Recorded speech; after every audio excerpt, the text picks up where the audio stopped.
Okay, perfect. So thank you so much for inviting me to give this talk on the introduction of graph neural networks. Without further ado, let's just get to it.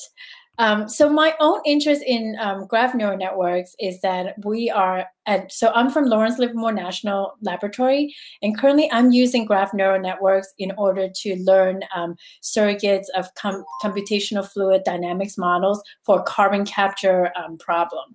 But for the sake of this talk, I've tried to do my best to tailor this introduction to this audience, but I am by no means. So you guys are the experts, and I'm just here to really give you a feel of what graph neural networks can do for you. And before I start, I really want to acknowledge like the leaders in the field whom I have been stealing a lot of slides from. And so for more information, I would highly encourage you to check out Peter's talk on graph neural networks for computational biology. And for those of you guys who love math, guys and ladies, definitely check out the theoretical foundations of graph neural networks. So let me motivate, like, why should you care about graph neural networks? And like, why graphs? So in essence, graphs offer this really nice language, a universal language to describe data that has relationships, that has interactions, which, non-graph data just simply cannot offer the same level of information. And so therefore, it makes sense for us to reason about graphs, to be able to build representation about graphs. And so graph neural network is a means of doing that. It is a type of neural networks that operate on graphs. And so here, if you can see my cursor, I've shown two examples where on the left-hand side, graph neural networks are being used to detect kind of adverse side effects for specific drugs. In addition, most of you guys like me, these days, I use Google Maps extensively for my navigation, and Google Maps, or the group Google Maps, are also starting to investigate graph neural networks in order to predict the ETAs for certain trip planning. So as you can see, graph neural networks is becoming more ubiquitous in our world. So I also, before we get to the nitty gritty of things, 2020, so Peter is one of the guys whom I stole a lot of slides, and a lot of leaders in the field that's looking at kind of knowledge representation and machine learning has definitely seen a surge of papers and interest in graph neural networks. So as you can see, the growth of keyword usage for on papers for graph neural networks for the leading ML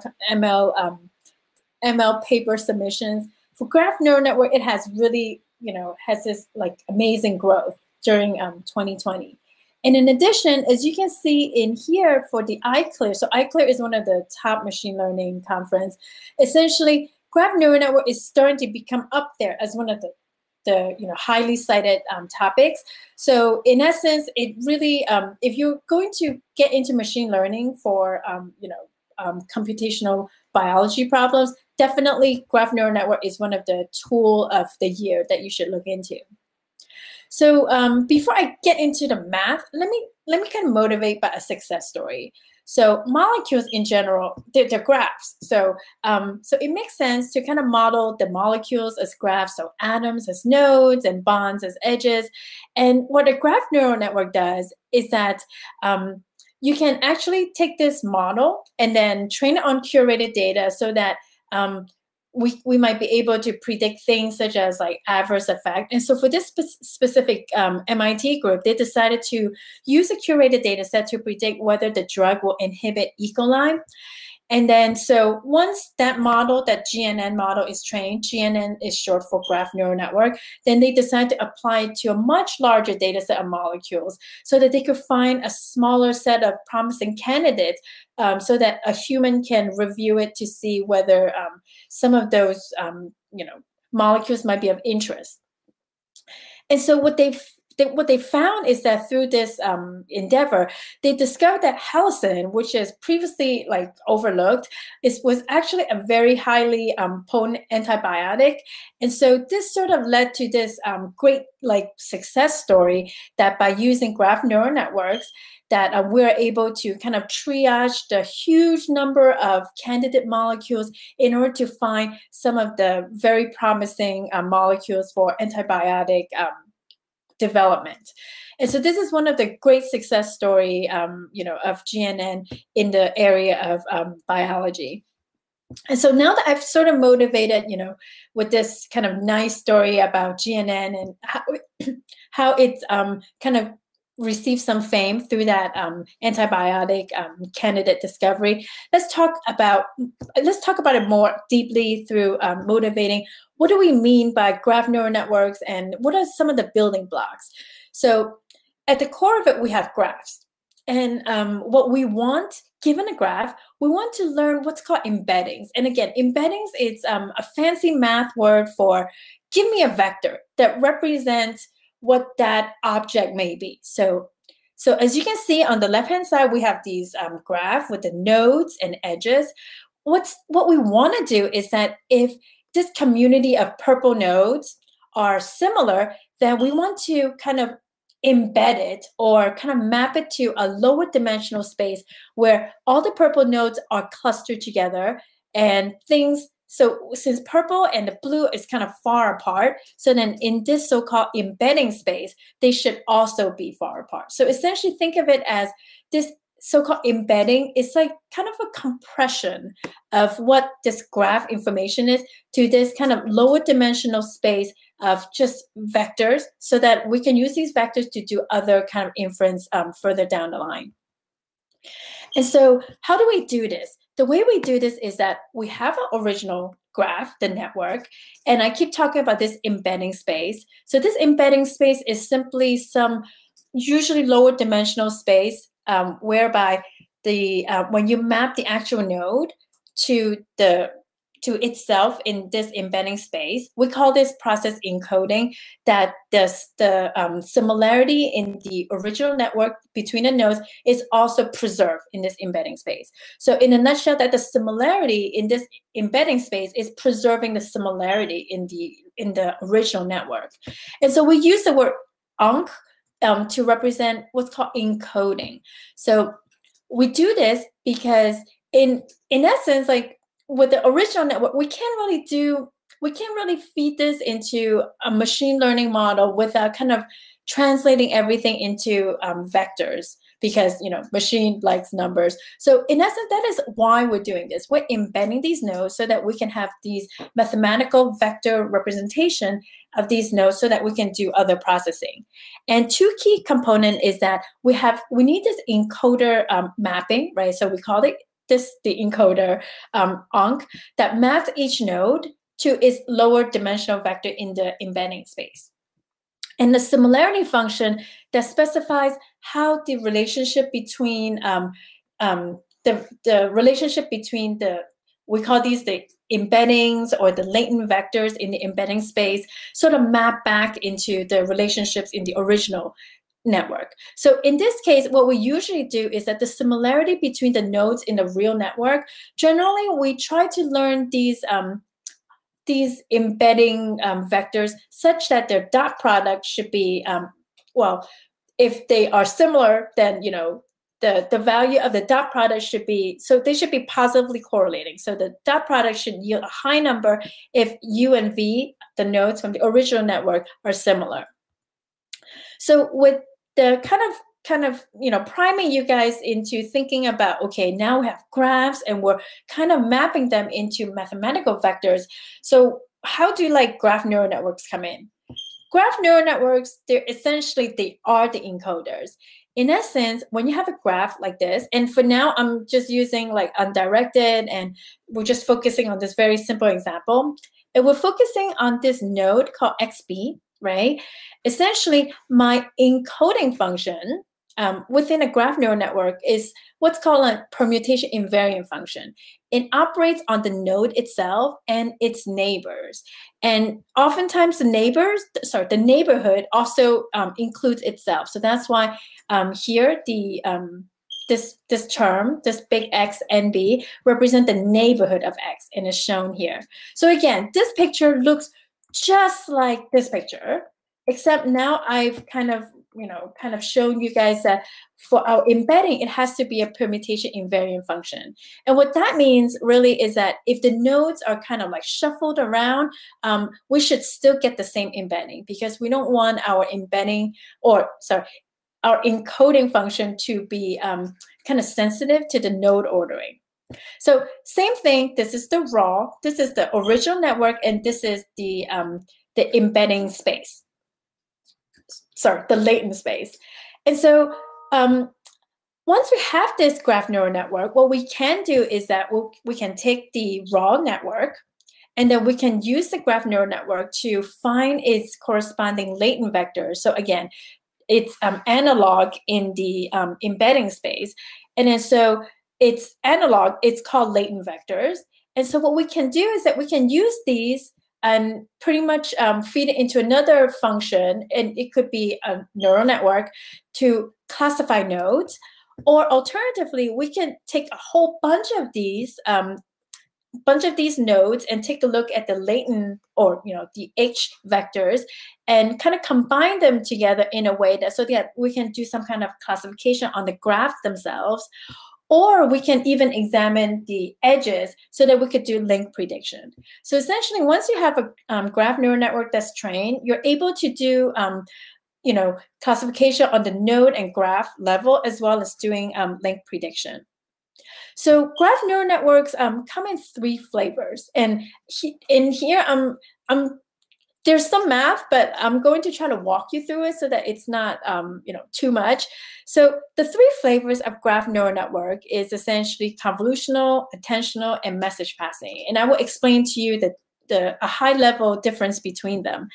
In essence, in math term, it's shown as such. And before I dig deep into their differences, I just want to say that, again, I'm throwing a lot of notation at you because I guess graph people love notation. But in essence, you can see that H, if you remember what H means, H essentially is the analog of your real node, but in this embedding space. Okay, so that's what H means. And in this graph neural network framework, H is defined mathematically by some function that's defined by psi and phi. But all these, when you think about it, they're all learnable functions. And usually in the machine learning world, we would use neural networks. And so I'm going to quickly give you a quick review of neural networks before we come back to this picture. So neural networks, you guys probably have heard a lot about neural networks, and essentially the building blocks of neural networks is the artificial neuron. So the artificial neuron is not like, someone trying to build a real neuron, but it's a mathematical model that's inspired by our biological neuron. So here's the biological neuron, and an artificial neuron, it takes in kind of like the same kind of trends as having inputs coming in from surrounding neurons, and then weighing them in some way, and then combining it, and then passing it through a nonlinearity before kind of sending it off to the downstream neuron for further processing. But in essence, you can see that this mathematical expression, where we take the input, we combine some kind of linear combination of it, add some offset, and then put it through a nonlinear function, that in itself, it's all there is. That is your artificial neuron. But when you stack them together, you get amazing things. And in the previous slide, I talked about the learnable parameters, learnable functions. So these functions have parameters. They call bias and weights. And so these are the parameters that's being learned when we are training a neural network. So really quick review. I think it's best for me to just give you an example. I'm going to use this simple 3-layer neural network example to show you what's really going on when we take these little artificial neurons and stack them into graphs.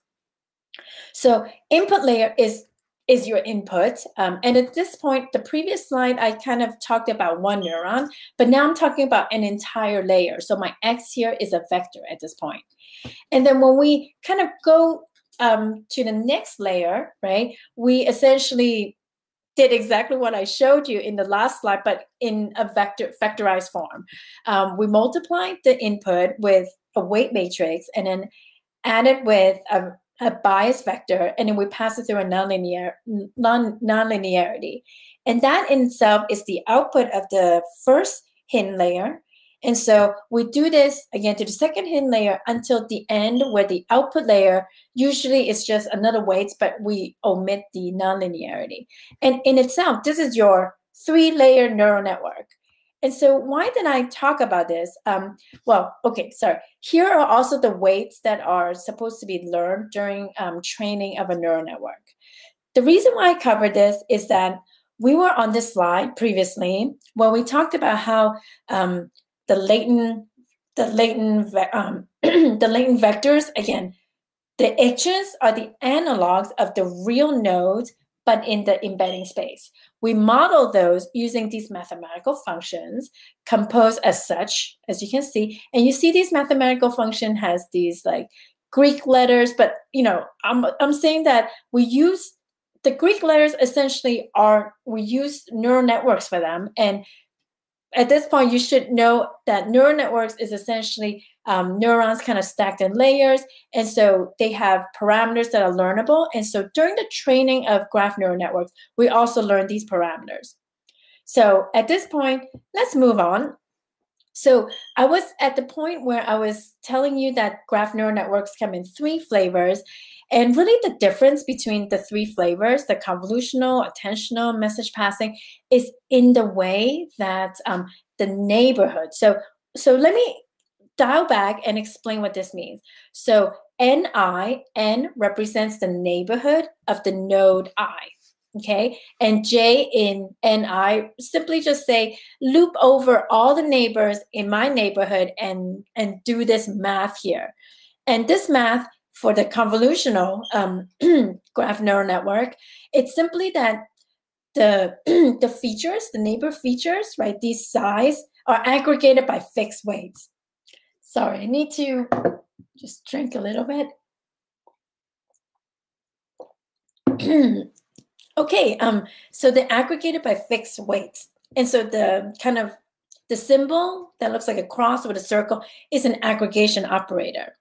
And so you can see that because the weights are fixed, right? So usually you can only really model things that are, representing similarity, where the edges themselves have the same sort of flavor. So in essence, this is very restrictive, right? Because what if you want to represent different things about the edges? So maybe certain effects between drugs are, beneficial versus, negative. So you might want to have more flexibility in the edge in the kind of relationship between the nodes or the edges. So that kind of brings us to attentional. So attentional kind of gives you that middle ground where it's just aggregated by not the fixed weights, but weights that depend on the nodes themselves.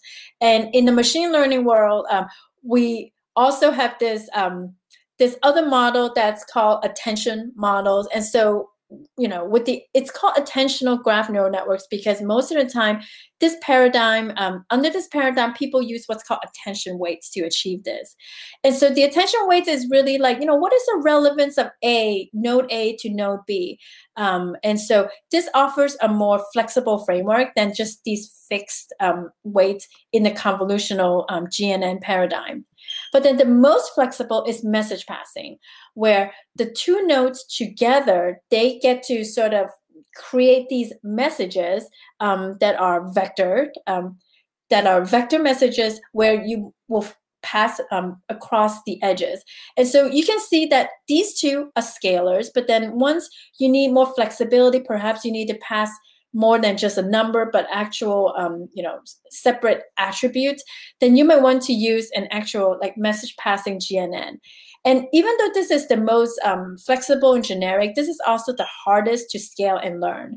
But in essence, a lot of the work that comes out of the GNN literature they pretty much fall into these three schools of graph neural networks. So I'm not going to go into too much math on this, but if you're interested, definitely check out Peter's talk on the foundational theory of graph neural networks, and he will go more into the specific math and provide references. So with my remaining time, I want to kind of go through at least one application so that you guys have a flavor, have a sense of what graph neural networks, how they're being applied to problems in computational biology. And so this work is by this group, Spelevik and other people. So this work is about protein function prediction, and their goal is to assign biological or biochemical roles to proteins. And I'm probably preaching to the choir, but it's essentially useful for understanding disease mechanisms and also finding drug targets. And so I don't know if this audience know about gene ontology. I'm assuming, I'm the one who's new in this field, so I'm assuming you guys as experts in this field probably have heard about gene ontology. And gene ontology is essentially an ontology that sort of organizes gene product properties as a graph. And so this really provides a hierarchical information about, proteins that one can leverage in its function prediction. And so in this work, what they've done is that they've proposed what's called a tail GNN model. And it sounds all mysterious, but it's really a GNN that takes the labels of, of what we see here, these labels. And then it's also using the neighborhoods imposed by the gene ontology graph so that it's passing the correct information of what's relevant to this label so that to understand protein binding, it's also looking at the features that's being learned for like signal receptor binding and enzyme binding so that some of the hierarchical information is also being used to sort of tune the features that are being learned on the labels. And so this is a picture of the architecture. They start off with the protein, with the amino acid sequence, that's their input, that goes into what's, a neural network. And at this point, you guys have seen a kind of whirlwind review of what's a neural network. And usually at this point, this is it. You put it to a neural network that does the label prediction, and that is the end all. But the novelty of this work is that they say, wait, why don't we then take the output of this and then pass it through a GNN, a graph neural network. So what's going into this graph neural network? It's called tail graph neural network because you're literally doing a post-processing with a tail process. And so you're taking these latent vectors that's learned by this labeling network, and then you are using the graph from the ontology in order to impose neighborhoods. And then so the latents that's being learned by the graph neural network is getting information from like the neighbors of the graph. And then that is being used to update the label predictions. And so at the end of the day, you get better probabilities that predicts whether a protein has certain functions.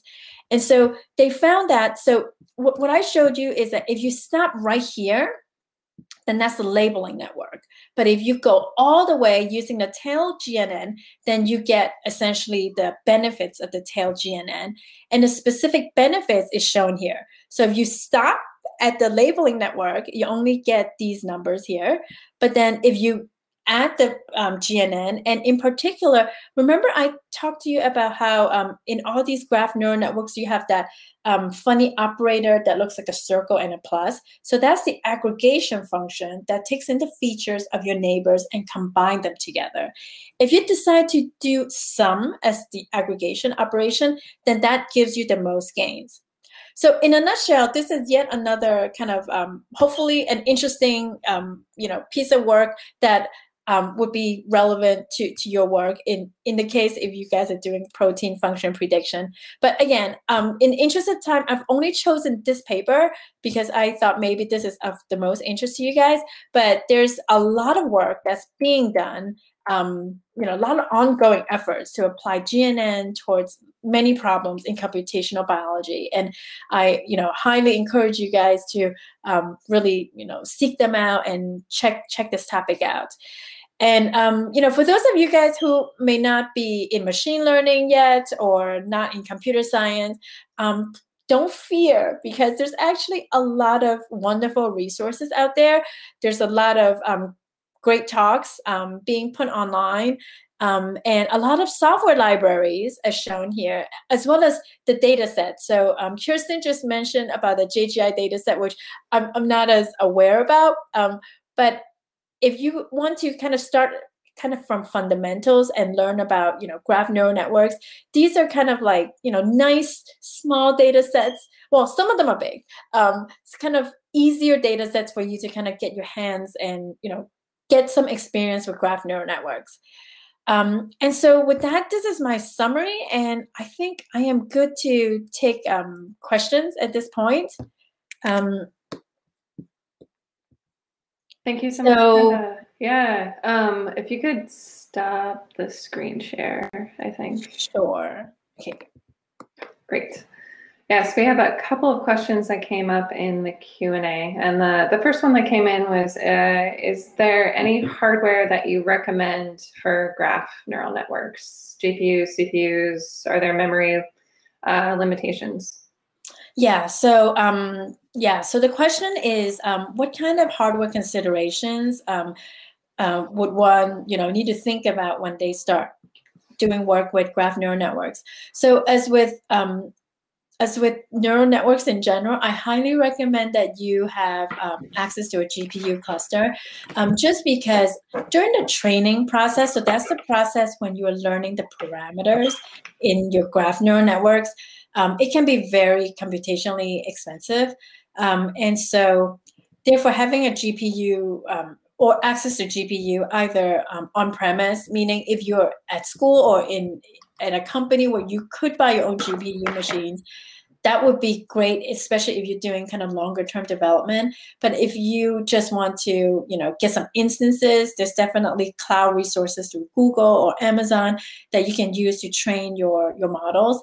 But so I'm not saying it's impossible, but it would take forever if you use CPU. And the foreverness of it really depends on how big your graphs are. And so, yeah, so I would highly recommend that you look into getting access to GPU if you're really serious about, training your graph neural networks on real world data. Great, and there's another question from Lile. Hi, Brenda, how do you know your encoding functions are reasonable? Yes, so the question is, so in the talk, we talk about how we're taking the nodes in the network and trying to use this encoding mapping to try to make sure that we have some compressed representation in this embedding space and the similarity is preserved. And the question is, like, how do we know that the encoding function is good enough? So this is kind of low tech. What we do is that usually so in this talk, I talked about how I'm using graph neural networks to learn the encoding. But of course, there's other ways of doing it. The most low-tech way is to even use like a table lookup, but we're not doing that. We're doing graph neural networks. So how is it? So the way I would do it, whether it's good enough, is that my first kind of step would be, after I've trained a graph neural networks, I would always try to look at the embedding, either using UMAP or t-SNE, just so that I could see whether, so when I visualize, I would be visualizing the itches, so like the vectors that's being learned in the latent space, just to see, like, does it agree with my, intuition about how certain nodes ought to be clustered together.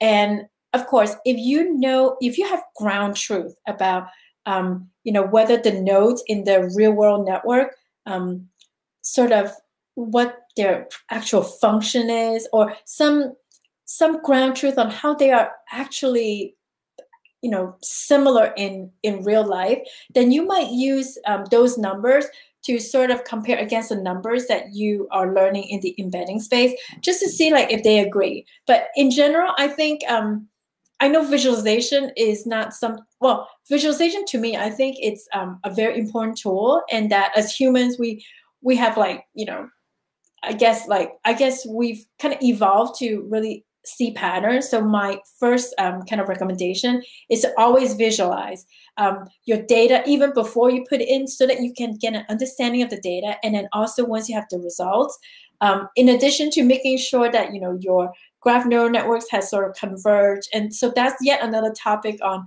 overfitting and underfitting that I'm not going to get into, but always visualize and make sure that it does agree with your intuition of how the data from the original network is. So it's like preserving the structure and the clusters. Sorry, I'm trying to explain it without throwing too much jargon. So I apologize if I'm failing. No, I think that was pretty good.